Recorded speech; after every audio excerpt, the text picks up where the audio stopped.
नमस्कार, मी संतोष सानप. मी आता जालन्यावरून निघालोय, पनवेलला चाललोय. इथून मागं पण माझ्यासोबत अशी 1-2 वेळेस घटना घडली. आजची ताजी घटना आहे बघा, लाईव्ह घटना आहे. हे खिळे बघा, हे समृद्धी हवे. 1 तास झाले पोलिसवाल्यांना फोन करतोय. समोरच्या गाडीचे 4 टायर पंक्चर झालेत. पोलीसची मदत अजिबात होत नाही या रोडवरती. इथून मागं पण 2 वेळा, आता पण फॅमिली सोबत आहे. हे बघा, पूर्ण रस्ता जाम झाला. हे बघा, पोलीस इथे उभे. अजिबात आता आले पोलीस. हे खेळ दाखव, सगळे दाखव खेळ. पूर्ण खेळांजवळ उभे. इकडे घे, इकडे.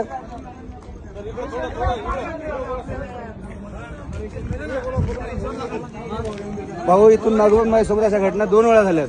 तेव्हा पण मी पोलिसांना फोन केला, अजिबात पोलिसांची मदत होत नाही. मी आता जालन्यावरून निघाले, मला पनवेलला जायचंय. हा बघा रस्ता, म्हणजे हजारो खेळ ठोके, एवढे खेळ ठोकासवर चाललंय काय? अर्धा रस्ता बंद करून जर चोर खेळ ठोकतात, पोलीस करतात काय? रोडवाले कॉन्ट्रॅक्ट करतो काय? काय सुविधा आहे रोडला? कशाला हा रोड बनलाय? हा समृद्धी एका लोकांचा जीव घ्या रोड बनलाय, तेच समजत नाही. व्हिडिओ व्हायरल करा हे आणि हे दाखवा ह्या पोलिसवाल्यांना. अजिबात पोलिसची मदत होत नाही ह्या रोडला.